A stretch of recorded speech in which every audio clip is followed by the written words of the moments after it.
Physics Sparkle YouTube channel, a room for you to cross the hurdle of physics MCQs with less time. So, in this video, mainly MCQs related to gravitational fields and electrostatic fields in 2019 A-level paper is going to discuss here. So after going through all your learned theory parts from your school, classes or just from a book, you can then pick the related MCQs, do them and then have a click on this video to see whether you have done them with less time. Because actually doing MCQs is not just only selecting the correct answer, but it is to play with time. So, in 2019 A-level paper, if you go through the paper, you will see there are mainly 6 questions in electrostatic fields and gravitational fields.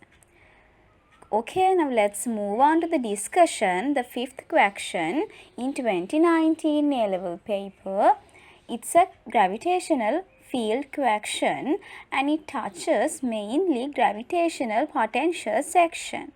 So if you read the question, you will see they are asking about the variation of the gravitational potential capital VR due to a certain point mass. So you may sometimes know the theory part or some may not. So no matter, because before picking the correct answer, I think it's better to refresh the related facts regarding this concept. Then I think it will be very useful for everyone to understand the question more easily. So we'll see the theory beyond this concept. So as you all know, due to this kind of an earth field, it produces a certain energy on any mass that is kept in this field. Okay, so this is the starting point of the story of gravitational potential. So according to this equation, you may know this equation, the capital V, the gravitational potential is always inversely proportional to the distance from the center to the desired point. Okay, so actually that means it's clear to you when the point is far away from the earth, it has a less gravitational potential. So again, if I outline this concept in a mathematical way, the basic idea is when the distance, simple r, goes to 0, that means actually according to this equation, the denominator goes to 0. Then a constant value divided by a 0, the result is infinity. Then the gravitational potential capital V should definitely goes to infinity. That is the first case. So if you see about the second case, it is when the distance simple r is very large. That means actually the point is more far away from the center. In that case, constant divided by infinity, the result is 0. That is, when simple r goes to infinity, the gravitational potential should goes to 0. That is the concept in this theory. So that is how you sketch this kind of a graph for potential versus distance when studying your concept in schools or somewhere. So actually when reading this question, all of a sudden this graph should come into your mind. So if I again move on to the question, there's a keyword there, the point mass. So there's a little difference with the theory you have learned and the graph you remembered when studying. That means it's not the same graph which you learned when doing theory. The difference is that when learning the theory, you have earth here. But in the question, a point mass is there. That is, instead of this kind of an earth, now you have the point mass. That means actually the capital R. The distance from the center of the object to the surface is negligible here. So, this is the conversion for the graph of gravitational potential versus simple r distance for the asked question. And then you will end up with the correct answer as number 2. If you see here, but even you didn't see the point mass word there, there's no issue when selecting the answer. You may go with the second answer as the correct answer, because they have not given actually the ordinary graph of potential versus distance. But if you think that they have included the ordinary graph here, some students might choose it.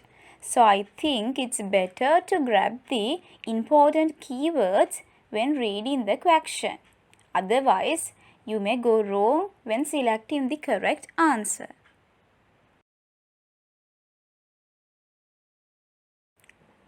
Next question, question number 17 in 2019 A-level paper. In here, you are given with 8-point charges and a capital A point is marked at the midpoint of the system. So if you read the question, they are asking you about the magnitude and the direction of the electric field at point A. So you may sometimes confuse with this word. Actually what it means, the magnitude and the direction of the electric field. So they are asking about you the electric field intensity at A. That means they are expecting the total electric field intensity at point A due to all this charge distribution. Now we'll look at how to play with this MCQ. I think it's better if you think in this manner. If you just assume there's a unit positive 1 charge at A, then the electric field intensity at capital A is equal to the force on that unit charge due to all the surrounding charges. I think it's clear to you. That means in this simple equation, if Q equals to 1, then the force definitely equals to electric field intensity, because F equals to EQ. So to calculate the force due to all these charges at capital A, then do you need to calculate all the forces and then add or subtract it with the direction? The answer is no, because we can simplify this system. If you see, I think it's clear to you when we consider this diagonal, the positive Q charges are on either sides of the system. So, if you calculate this force due to these positive Q charges at the point A, they are equal in magnitude and opposite in direction. So, it's clear to you we can definitely neglect these positive Q charges on either sides from the system. So, this concept can again be applied in the other diagonal too, this diagonal, because positive Q charges are on either sides of capital A. So this can be also neglected from the system. And the positive 3Q charges on this length can also be neglected from the system according to this same concept. So all these charges can be neglected. Then it's easy for you to calculate, I think. then you come up with these two charges only. And you know that due to this positive Q charge at left side, it has a repulsion force at A because the charges are opposite in sign. And due to this negative Q charge at right side, it has attraction to this way. So the total force at capital A is to right side due to all these charges. So according to this basic equation for capital F, we can calculate the electric field intensity at capital A according to these two equations. So to calculate the total electric field intensity at capital A, we should need to add these two together. That means it's twice a one term. So then you end up with the answer as 1. So this take you only like less than 5 seconds if you click with these neglected charges. Otherwise, you will definitely mix up with more calculations and sometimes even will blame to the person who prepared the paper.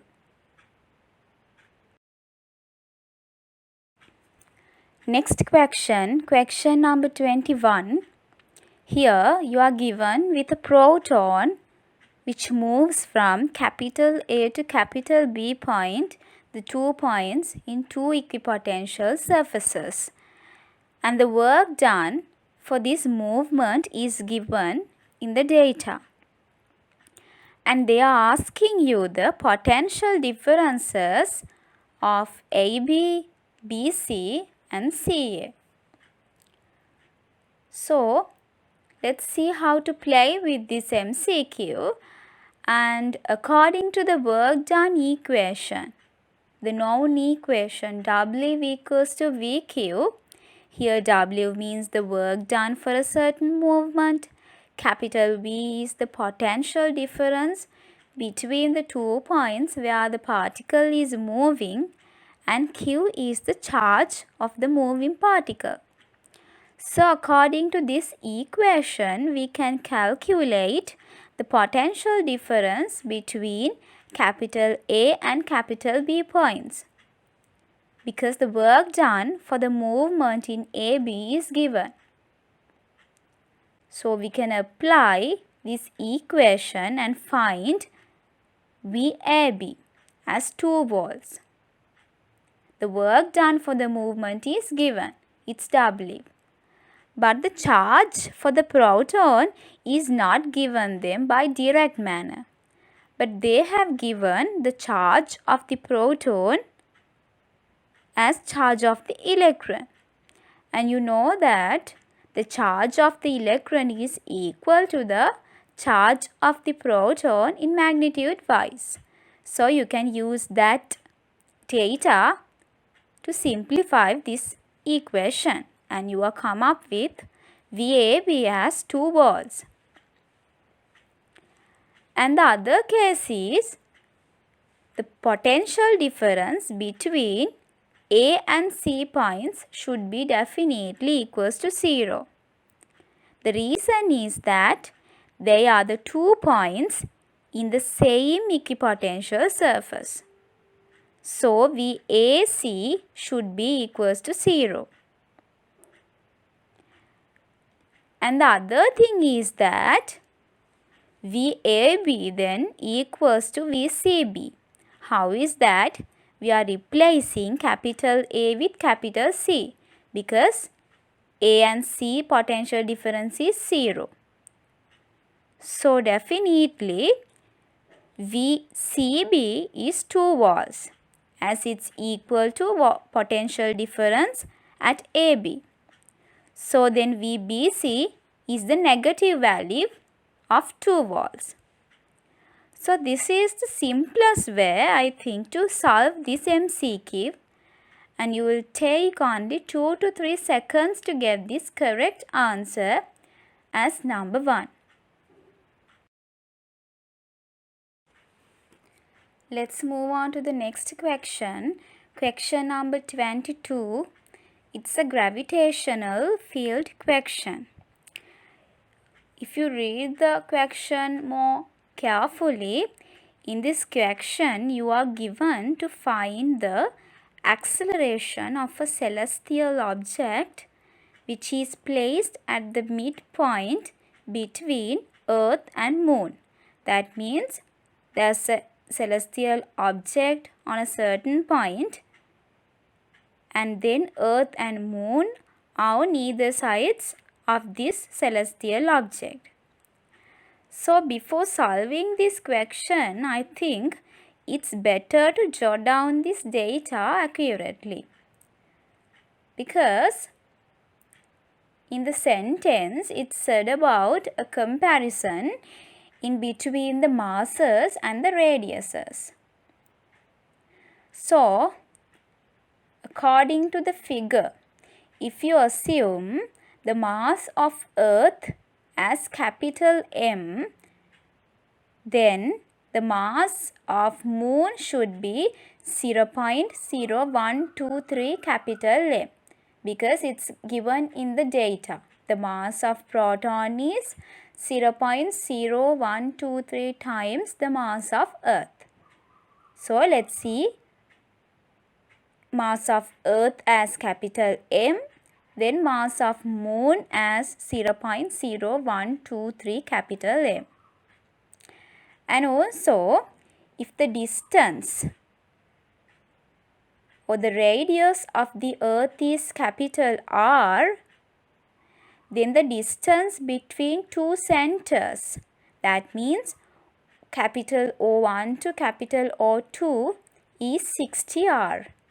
That is also given, because the distance between the centers of the Moon and Earth is 60 times the radius of the Earth. So capital O1, capital O2 distance should be definitely 60 R. And also given that capital P point is the midpoint. So it's easy for you if you consider O1P equals to O2P and it's 30 R. So these are the data which we can use when doing this sum. So let's look at the theory behind this concept, because the gravitational acceleration of a certain m mass can be obtained using this equation. And the gravitational acceleration is a known equation, simple G equals to capital GM divided by R squared. It's clear to you, and I think you have learned this equation. So if the mass is at the surface of the Earth, that means if simple R is equal to capital R, then you know this equation too, because then GR squared equals to capital GM, and here gravitational acceleration is 10. Simple G is 10 there. This is a special case because when the mass is at the surface of the Earth. So let's move on to the question. In your question, you are given with two bodies, Moon and Earth. So the gravitational acceleration at capital P point is due to both this Earth and Moon. So you can write the capital G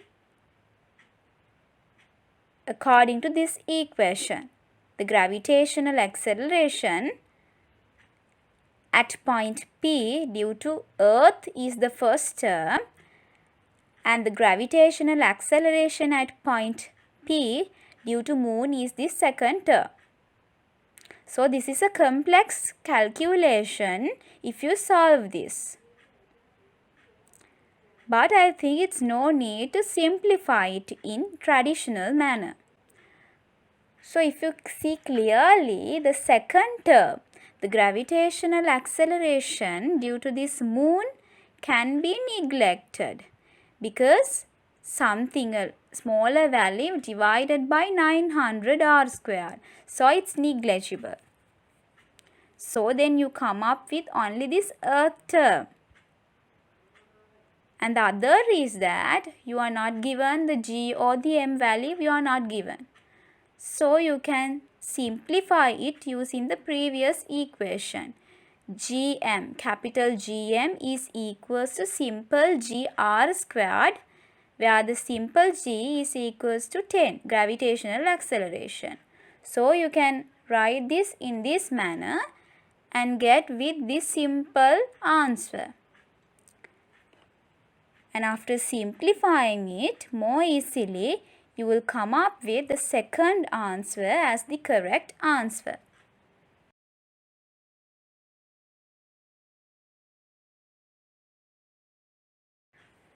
Next question number 27 in 2019 A-level paper. Here you are given a uniformly spread Q charge over a non-conducting ring of radius simple r. And in the question, they are asking you the electrostatic potential at point P, which is on the axis of the ring. So this is an easy question if you remember the theory well. So before doing this MCQ, let's refresh some theory behind this concept. That is, here the electrostatic potential is equal to the work done by the electric field or on the electric field when a certain positive Q charge is moving from infinity to the certain desired point. Therefore, according to this equation for capital V, electrostatic potential can be calculated at point P due to this positive Q charge. I think you know this equation. If you remember, when you are learning this equation, you use this equation to find the electrostatic potential at a certain point due to a certain charge. So what you need is always the charge value and the distance from the charge to the point which we find the electrostatic potential. So always keep in mind that one. So when move on to this question, what we need is the distance from the charge to the point where we find the electrostatic potential. So remember that it's not simple D. It should be definitely simple X. The distance from the charge to the point where find the electrostatic potential. So you can complete here a right angle triangle, and by applying the Pythagoras equation, simple X should be equal to square root of r squared plus d squared. Then you can substitute this x value for r. And you come up with this Vp answer, the electrostatic potential value at point P. And you obtain the number 4 as the correct answer for this question.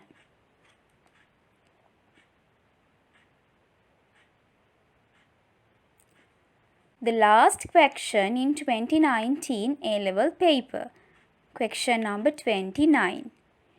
Here you are given with two thin spherical metallic shells which are placed concentrically according to this figure, and the inner shell is kept at positive V potential and the outer shell is grounded.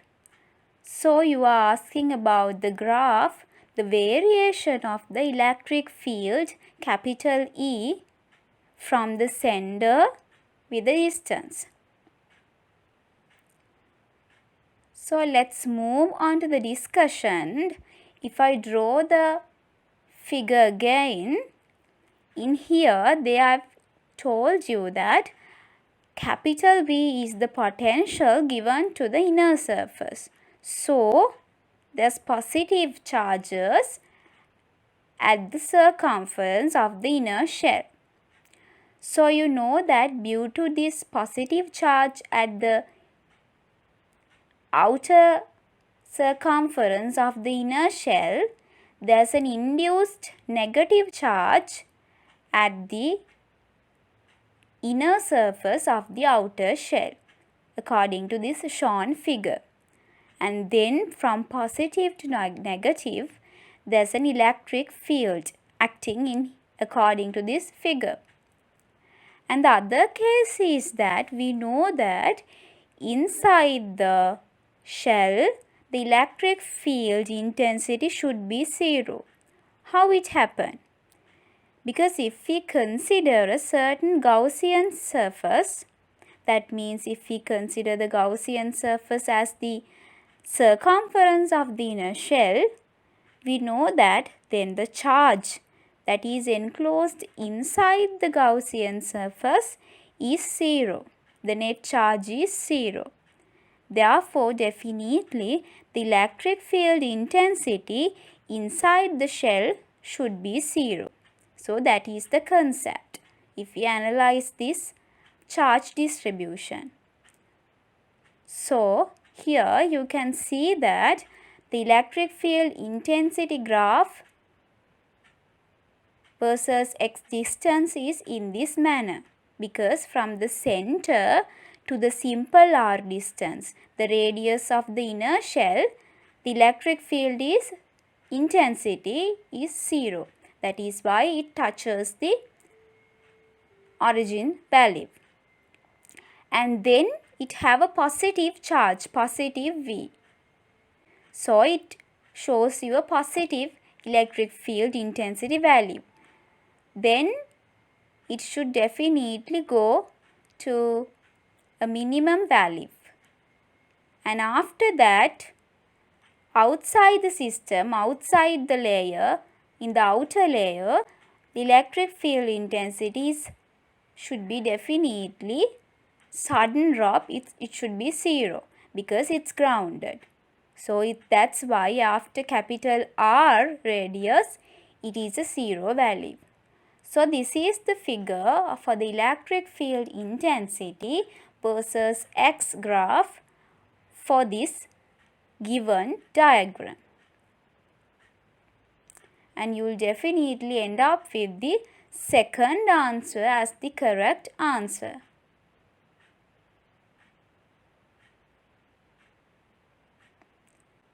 So this is the end of this video. So if you like this video, you can subscribe, like and share my video. And if you have any question to ask, you can just drop a message for this email address. So have a nice day. Thank you. Bye bye.